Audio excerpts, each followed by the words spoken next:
Jemaat yang dikasihi Tuhan,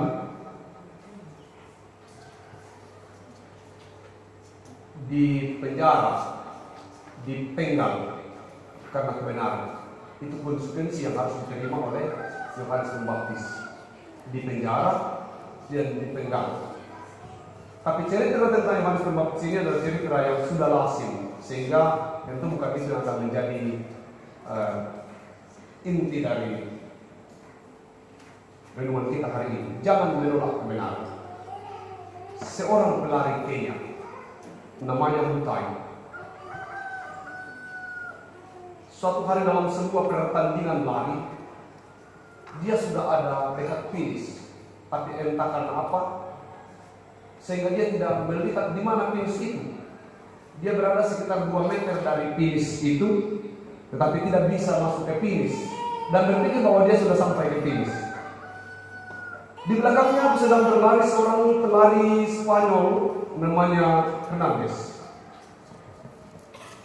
Waktu Hernandez mendekati finish, dia melihat Mutai ini tidak masuk ke finish, lalu dia berkata, finish masih 1 meter lagi, segera berlari. Tapi karena Mutai tidak bisa berbahasa Spanyol, maka dia tidak mengerti.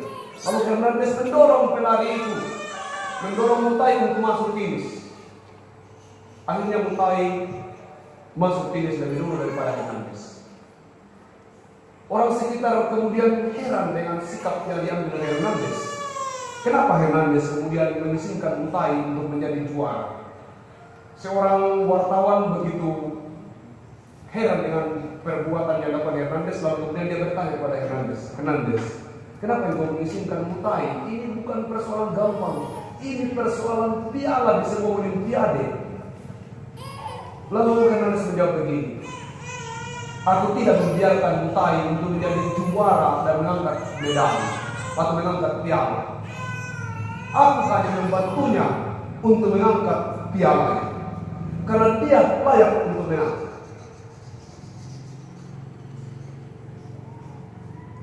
Lalu dia bertanya lagi, tapi kan engkau hadir di sini untuk memenangkan pertandingan ini. Lalu dia berkata, apalah arti sebuah piala bagiku, tapi nanti ibuku tahu kalau aku tidak pantas untuk mendapatkan piala ini. Saya ulangi. Pertanyaan kedua dari wartawan itu, tapi kan engkau juga hadir di sini untuk mendapatkan, bertanding untuk mendapatkan piala itu. Dia menjawab begini, apalah arti aku mengangkat piala itu, tapi nanti ibuku tahu bahwa aku tidak pantas mendapat piala itu. Mutailah yang pantas, dan dia sudah mendapatkan piala itu. Lalu dia berkata begini, tapi kan ibumu berharap engkau berlomba dan menjadi juara. Lalu dia berkata, menjawab begini, sejak dari dahulu ibu mendukung saya untuk berlomba dan berharap menjadi juara. Tapi harapan itu terbesar adalah aku memenangkan bukan medalinya, tapi moralitas yang akan aku menangkan selamanya. Aku mau mengangkat piala, tapi lebih dari itu adalah aku mau menunjukkan moralitas orang percaya, anak dari ibu seorang janda.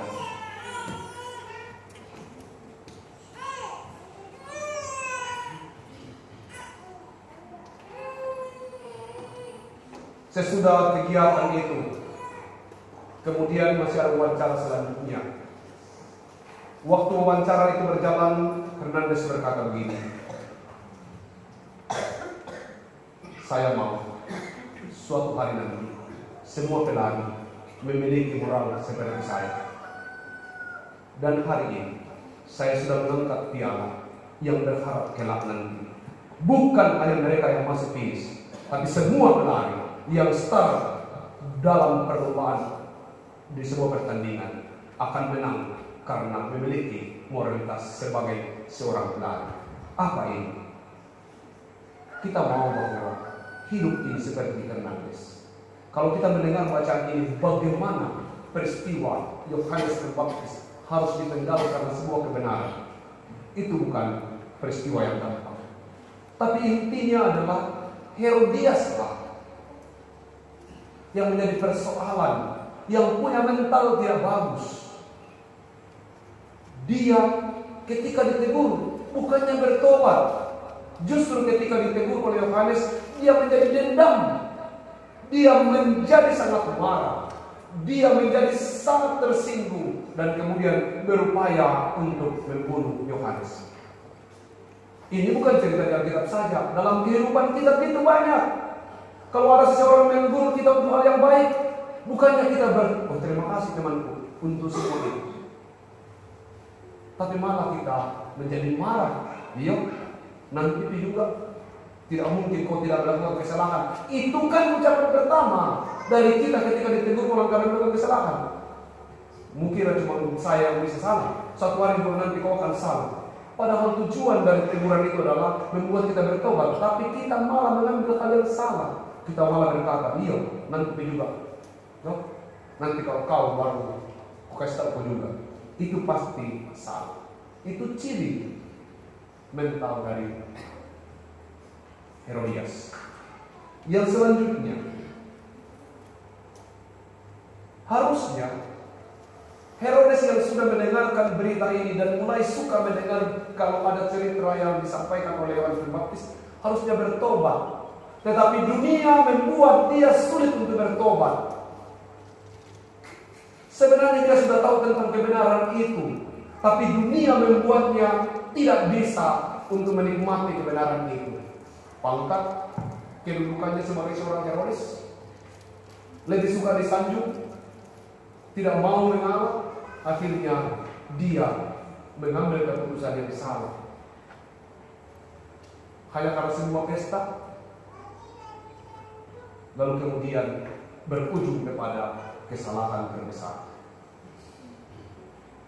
Hari ini kita akan menyaksikan bagaimana keluarga Domingus kemudian akan kembali ke dalam kehidupan Kristen, menjaga dan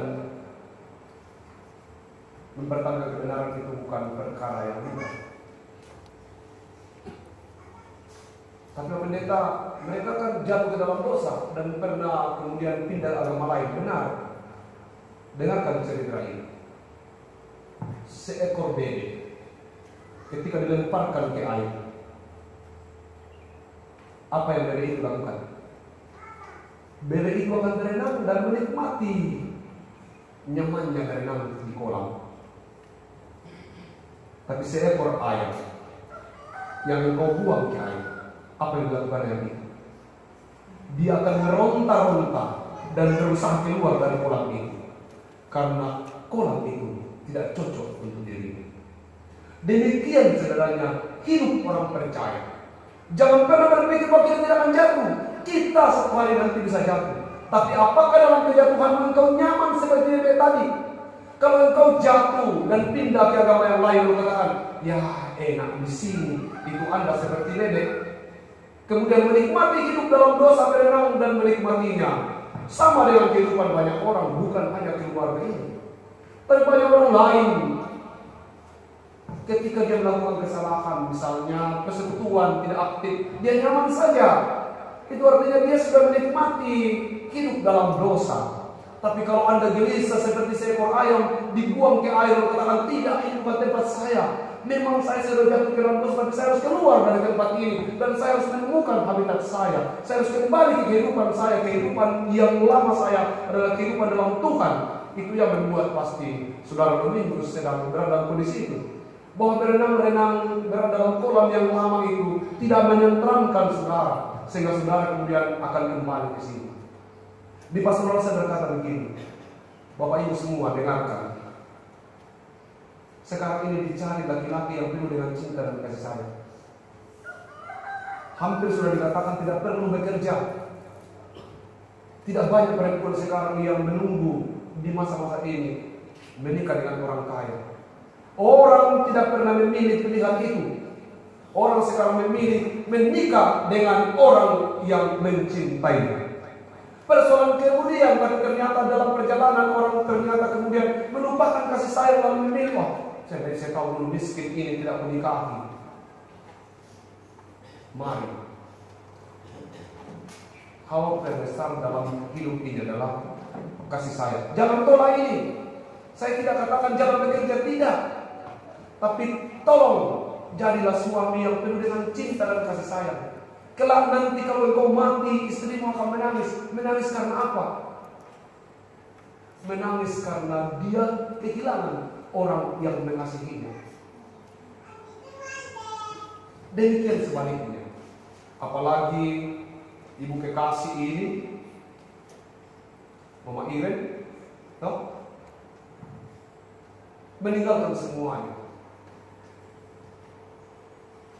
Dia harus menemukan sosok bapak, sosok ibu, sosok teman, sosok sahabat, sosok partner, sosok semuanya di Bapak Iren.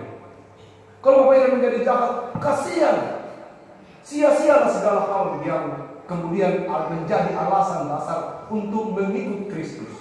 Walaupun saya sudah sampaikan bahwa alasan dasar boleh karena suami, tapi selanjutnya Anda harus berusaha menemukan sendiri Kristus dalam hidup Anda sebagai Tuhan dan Juru Selamat. Karena itu intinya. Sahabat rohani. Adakah kamu sahabat rohani? Adakah orang yang tegurku kalau tidak pergi ke gereja? Adakah orang yang sudah mulai tegurku kalau kau tidak dilihat di kumpulan rumah tangga atau di kebaktian-kebaktian tertentu? Kalau ada, mulai hari ini tanya dia dan pastikan dialah sahabat rohani. Ada banyak teman tak? Tapi hanya 1-2 orang yang menjadi sahabat rohani. Jangan tolak kalau dia sedang menegurmu, Pak. Kenapa kau tidak pernah? Jangan tersinggung dan jangan jauhi dia, karena itulah sahabatmu yang sesungguhnya. Ada banyak dan ratusan orang bertepuk tangan kalau Anda mendapatkan sesuatu dalam hidup ini sebagai manusia. Entah apapun. Kalau Anda ulang tahun, lihat ada berapa orang yang sedang bertepuk tangan happy birthday dan mengucapkan selamat untukmu. Tapi kalau Anda jatuh, hanya ada 1 tangan yang tercepat yang akan datang menolongmu. Itulah sahabat rohani. Kemana ribuan tangan yang lain? Kemana 100 orang yang kemarin mengucapkan selamat ulang tahun untuk? Belum tentu dia adalah sahabat rohani. Dia bisa menjadi temanmu, tapi dia bisa juga menjadi musuhmu di waktu yang bersamaan. Sahabat rohani adalah dia yang selalu mengingatkan engkau tentang nilai-nilai hidup yang benar. Dia yang akan mengatakan, "Hei, gereja bro,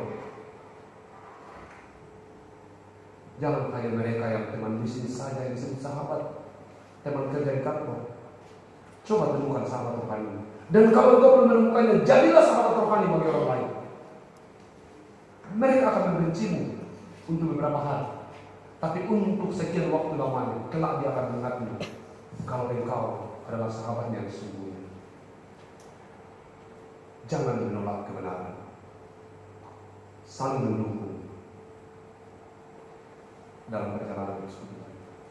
Selamat menikmati sukacita di dalam Tuhan, baik untuk keluarga Bapak Iren, juga untuk keluarga yang akan anaknya dibaptis. Kita berharap bahwa peristiwa hari ini akan menjadi momen yang luar biasa untuk perjalanan hidup kita. Tuhan memampukan kita untuk menikmati persekutuan yang indah dengan Dia. Amin.